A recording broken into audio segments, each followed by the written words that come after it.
Hello, everyone. Today in our lecture, we are going to talk about coordinate plane, discover two formulas, formula for the distance between 2 points and midpoint formula, and also discuss circles, how to graph and how to find an equation.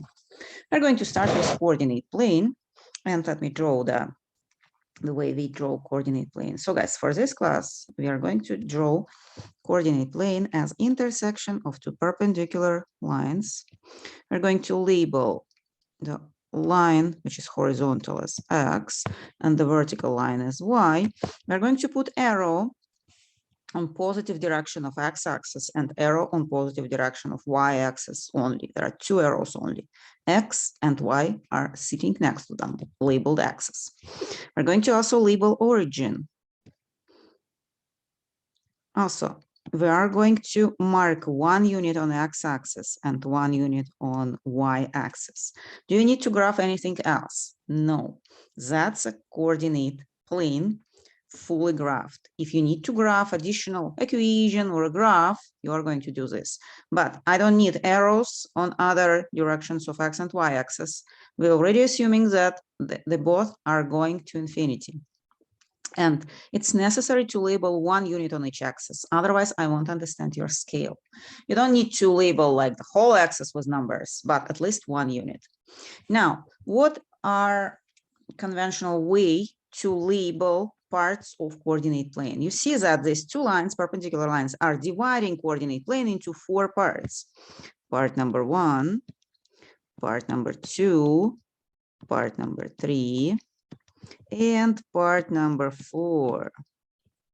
So you see, we start with a part which is between positive x and positive y axis and label it as part number 1. We are going to call it the first quadrant.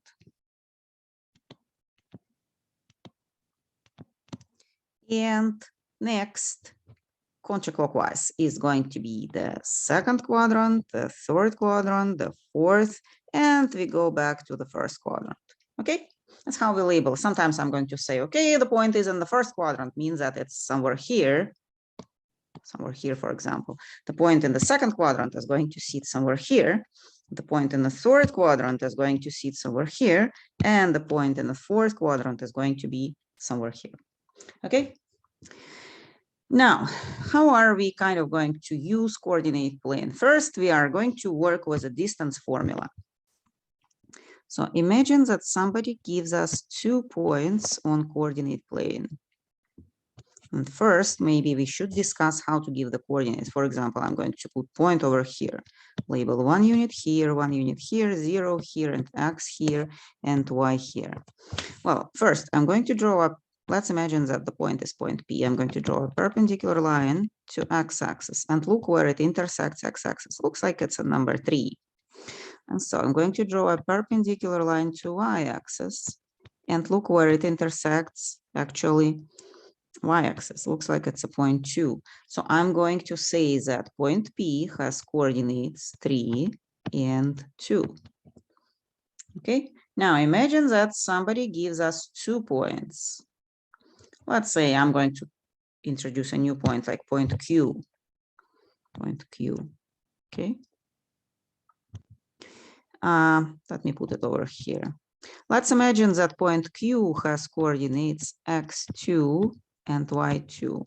Well, we can actually find them. It's supposed to be 1, 3, 4, 5, 6. According to my picture, it's supposed to be 3, 4, 5. In our case, it's going to be like 6, 5, but not necessary to be the same numbers. Imagine that we connect these 2 points with a line and want to know the distance between these 2 points, the length of this segment. How do we calculate it? Well, guys, if you build a triangle, the right triangle, based on these 2 points, well, I don't want to actually make it a real triangle. Right triangle means that over here you have a right angle. You can use a Pythagorean theorem, right? We remember Pythagorean theorem. If this side is, for example, A, this side is B, and this side is C, we know that side C squared equals a sum of side A plus side B, right? going to put a theorem.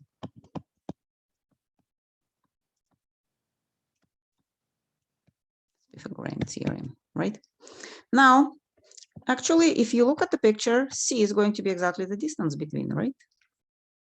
So we know, I'm going to relabel it as a distance square. What is going to be A? Well, A is a distance between, well, in our case, numbers 6 and 3, but normally it's going to be like x1, y1, and x2, y2. 6 and 3 are both x coordinates, right? To find the distance, or that it's 3 units, we actually take coordinate x2 and subtract coordinate x1, right? 6 minus 3. Well, according to the formula, I have to square it. Now, I'm going to do the same operation for y. So I have over here 5 and over here 2, right? The distance between 5 and 2 looks like it's 3 squares, right? Which is going to be equal to b. How do we get this 3? Well, we take 5 minus 2, right? 5 is actually what? y2, and 2 is actually y1, if you kind of label them generally. And then a square. So we kind of wrote Pythagorean theorem in terms of the coordinates of the points. Now, what I'll need to do, I don't need a distance square. Usually I'm kind of worrying about just distance itself, right? I'm going to take a square root of the left and the right side of my statement. And normally, guys, we remember that square root is supposed to be plus minus, right? Plus minus. But because distance is what we measure with a ruler, we are going to just keep the plus here. And that's going to be the formula for distance. So it's x2 minus x1 squared plus y2 minus y1 squared. That's a formula for the distance. Okay, let's try to use this formula. Let's imagine that somebody gives us a point, for example, point A, and it has coordinates. Let me find something nice, 1 and 2. And the second point is point B, and with coordinates -3 and 4. They're asking, what is going to be the distance between points A and B? We are planning to use the formula, right? Square root. So let's imagine that this is point like Q, and this is point like P, right? So what we do, we take x coordinate of point Q and subtract x coordinate of point P, or second point, the first point, the second point, and square the result. Plus, do same with y's. 4, that's y coordinate, minus 2 squared. And we just need to calculate the value. Let me move it a little bit. So what are we going to have? Well, -3 minus 1 is going to be -4, but when we square it, it's going to give us 16. 4 minus 2 is 2. When we square it, it's going to give us 4, right? So what we are going to get, it's a square root of 20. That's a distance between points A and B. Square root of 20. Oh, not a very difficult formula, right? Okay, very good. Now, that was a distance formula. Let me label it somewhere.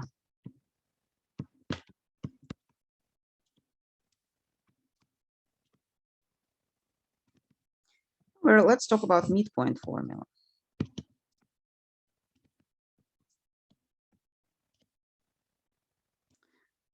For midpoint formula, I'm going to start with drawing just one axis, x-axis.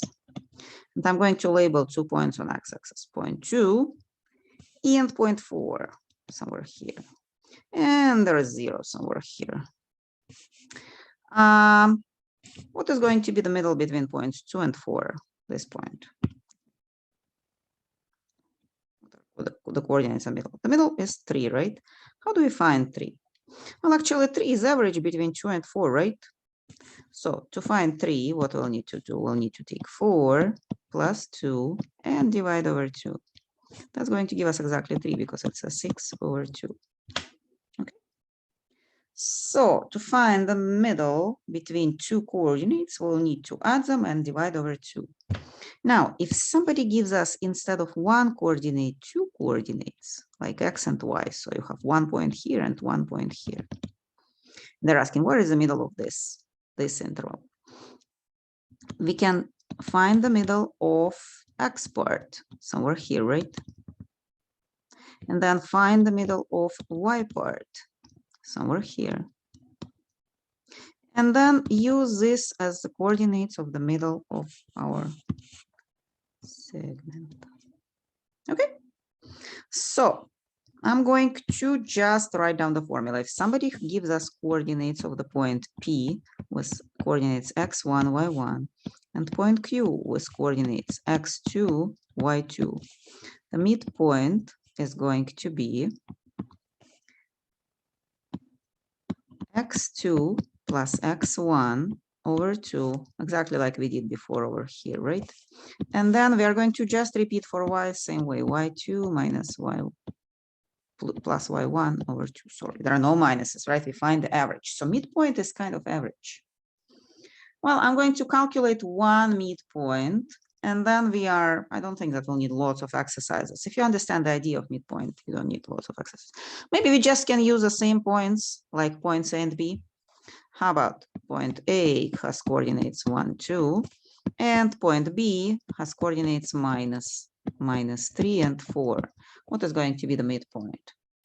Well, the midpoint is going to be, we'll need to add x coordinates, so it's 1 minus 3 divided over 2, and y coordinates 2 plus 4 over 2.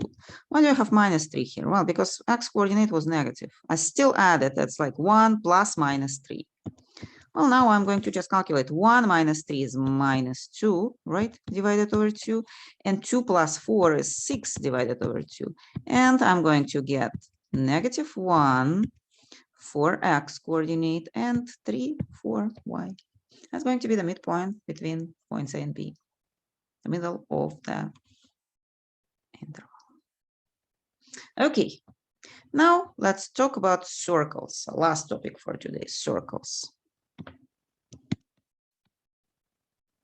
Well, you remember from geometry probably that circles are objects which are equidistant from a certain point, which is called a center. Well, not object, but the geometrical position of points. So for example, you choose a distance 2 units.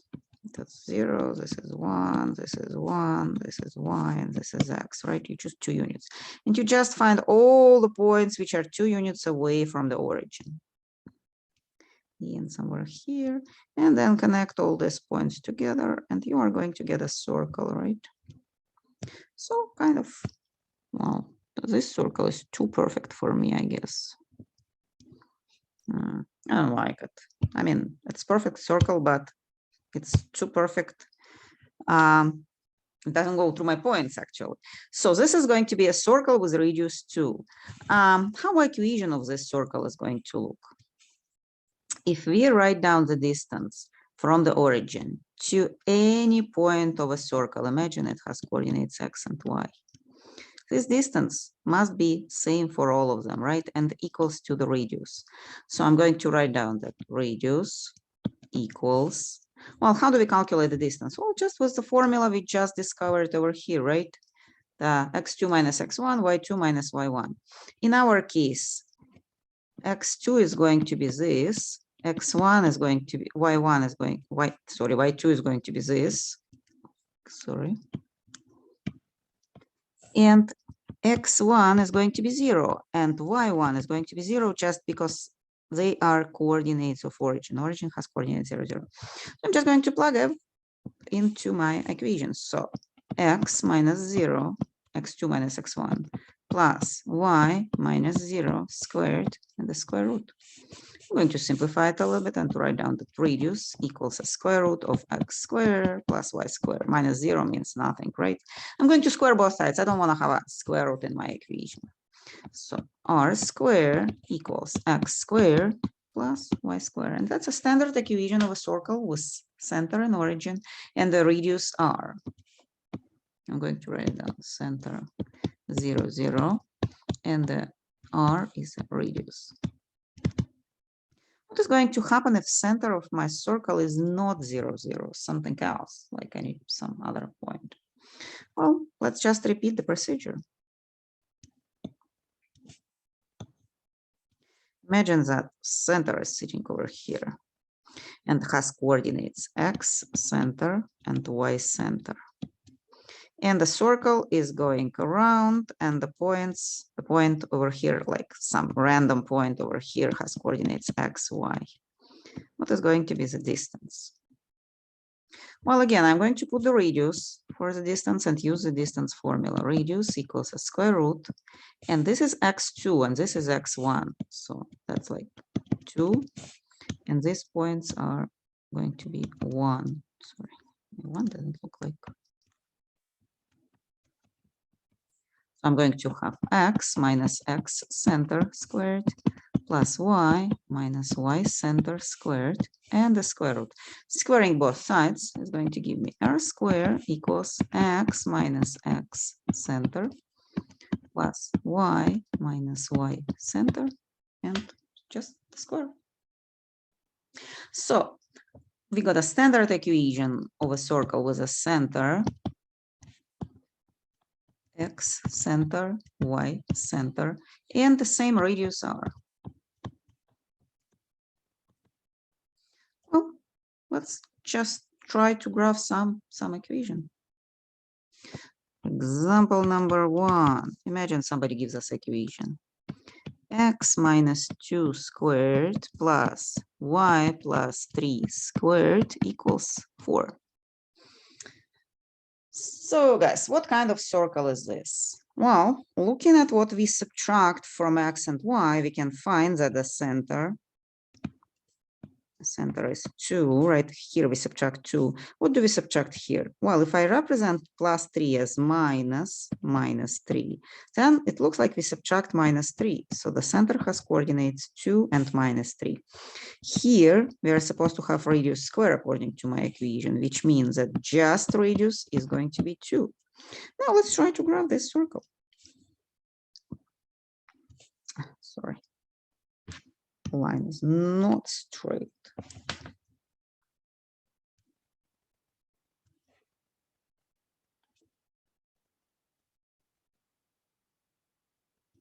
So the center 2 minus 3, 2 units here, 2 minus 3 units here.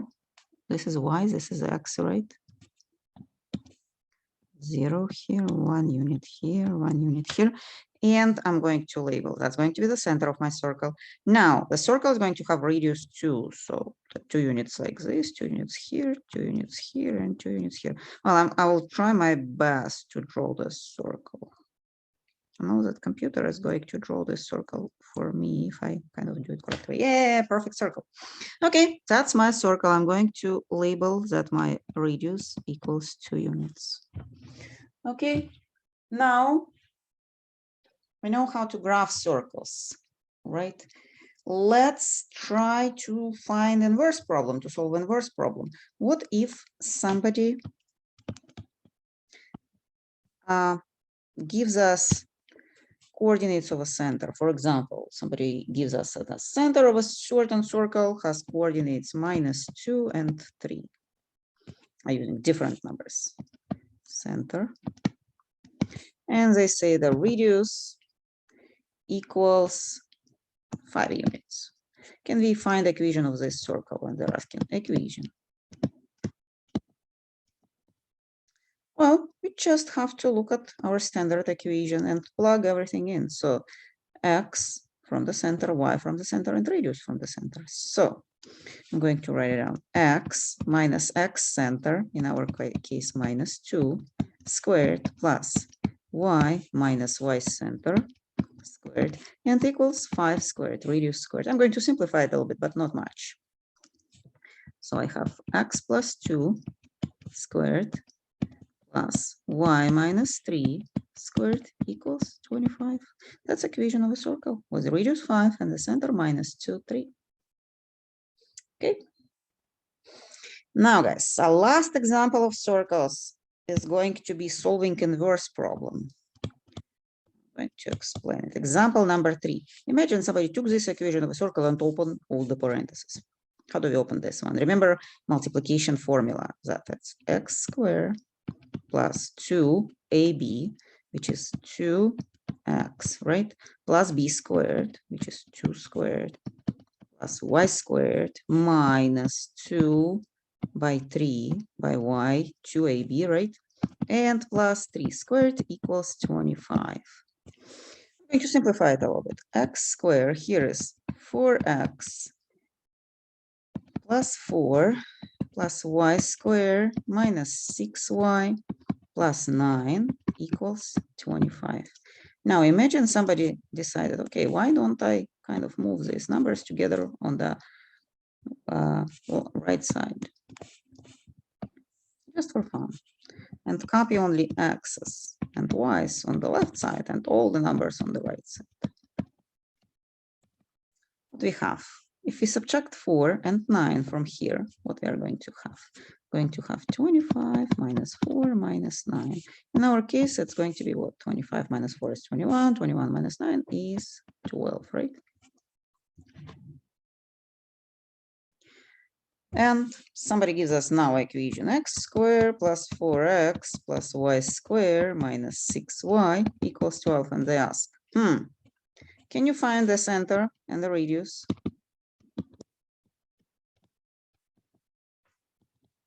And you look at this equation, and actually, because it's not a standard equation, you don't know what is the center, what is the radius of it. So we'll need to bring it back to parentheses, to standard form, to figure out the center and the radius. How to do this? Remember what we did, like when we were getting this weird equation, which does not look equation of a circle. First, we kind of moved the numbers which were sitting here to the right side. And second, we opened parentheses. That's the steps we will need to do in opposite direction, in opposite order. In mathematical language, we are going to complete the square here for x variable and complete the square here for y variable. How? Well, we're just going to guess what is missing to make it a perfect square. X squared plus 4x. X squared plus 4x is missing 4, right? Y squared minus 6y, well, we already know it was missing 9, right, to make it a perfect square. Because we are adding on the left side 4 and 9, we have to add this 4 and 9 on the right side too. So now we have a perfect square, x plus 2 squared plus perfect square here, y minus 3 squared. And over here we have like back 12 plus 4 plus 9 is 25. So this is called complete the square.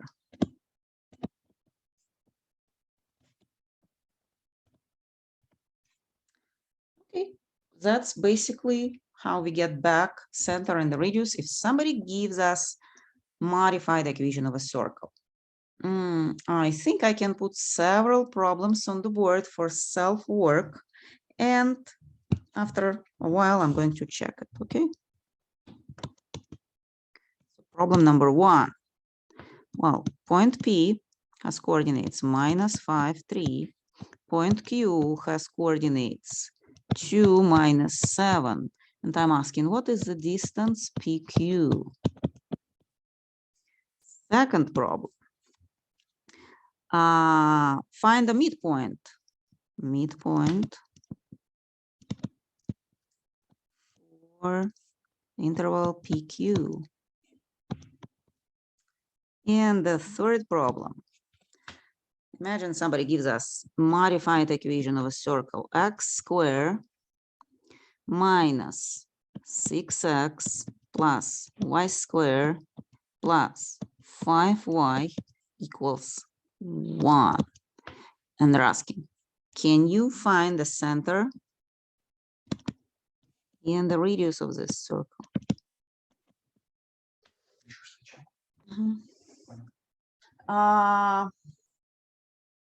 Well, I'm going to count to 5 and then solve these problems, okay? So 1, 2, 3, 4, 5. I'm going to solve them, but I'm hoping that you stop the video and try these problems by yourself, okay? Solutions. For problem 1, we're just going to use the formula, right? So I'm going to start with axis. So it's going to be 2 minus -5. Remember, the sign comes together with a number, plus -7y minus 3 squared. And I just need to kind of modify this, simplify it. So 2 minus -5 is going to give me 7 actually, right? 2 plus 5, 7 squared. 7 minus -3 is going to give me together a -10, but if I square it, it's going to give me like +10, right? I mean, minus is going to disappear. So what I have as square root of, this is 100, this is 49, so 149. It's not a perfect square, so I'm just going to leave it as it is. You can use a calculator to figure it out. Problem 2, midpoint. Well, for midpoint, we remember that midpoint between these 2 points, it's a sum of x coordinates, 2 minus 5 over 2, and sum of y coordinates over 2. Give me a second, guys.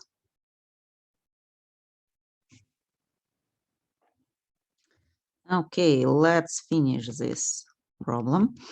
And 2 minus 5 is what? -3 divided over 2. And the second point is -7 minus 3, which is 10 over 2, which is -5, right? Well, that's going to be position of midpoint. The last problem we have left, and the most complicated actually, let's find the center and the radius of a circle. So I'm going to copy the problem. X squared minus 6x plus y squared plus 5y equals 1. Well, let's work first with x squared minus 6x. Remember that 6x, it's 2ab, so it's 2.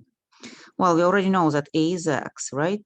And b is supposed to be like 3, right? If this is b, this is a. Okay, so actually what we have to add over here is b squared, right? If b equals 3, so b squared equals 3 squared. Now we can write down that it's x minus 3 squared, the perfect square, all 3 terms together. Now let's concentrate on y. I'm going to change my color. What is missing here? Well, 5 can be represented. Well, it was if it was 6 or 8 would be very nice, right? 8 is 2 by 4 and 6 is 2 by 3. But here we are going to represent 5 as 2 by 5 over 2y. And here a is y and b is 5 over 2. Well, 5 over 2 is not as nice as like 3, but still a good number. So I'm going to have b squared, 5 over 2 squared here added. So I'm going to have my second term is y plus 5 over 2. Why it's plus? Because there is plus here, right? And what is going to happen to 1? Well, because we added this term and this term on the left side of our equation, we're supposed to add them on the right side too. So it's plus 3 squared and plus 5 over 2 squared. So now, guys, I think I wanna kind of circle this. Actually, let me maybe cut it. What if I take a cut over here and try to move it here? I don't know how to move it actually. Just cut it and didn't bring. Okay, doesn't matter. I'm going to just copy this. So we had x minus 3 because my b was equal to 3, right? Plus y plus 5 over 2 squared. And here we have 1 plus 3 squared plus 5 over 2 squared. I'm going to simplify this 5 over 2 a little bit, and we are going to be okay. So what we have here, it's 1 plus 9 and 5 over 2 is 25 square of 5 and over 4 square of 2. Well, let's just copy this equation and simplify these 3 terms, and we are going to be done with this problem. So y plus 5 over 2 squared equals, so 1 plus 9 is 10, right? And if we have 10 plus 25 over 4, common denominator is 4, right? We're going to have 40 plus 25 over 4, or 65 over 4. Well, now we can write down that the center of my circle is 3, because it's x minus x center, and minus 5 over 2, because 5 over 2 can be represented as minus minus, right? 1 minus 2, 5 over 2, and 1 minus for the formula. And the radius, well, this is radius square, right? So we're going to take a square root of 65 over 4. There is no perfect square in 65, so I'm going to keep it. But square root of 4 is just 2. That's the final answer to the circle problem. Okay, now guys, I think what we can do the homework. I don't think that we'll need to cover in this section anything else. Actually in the book, they're talking about also graphs and the symmetry of graphs, but I'm going to talk about graphs and the symmetry of graph and other stuff connected with graphs later when we start working with functions. So here it's just the coordinate plane, the distance formula, midpoint formula, and circles. Okay, that's all for today. And don't forget to do your homework and do your lecture notes.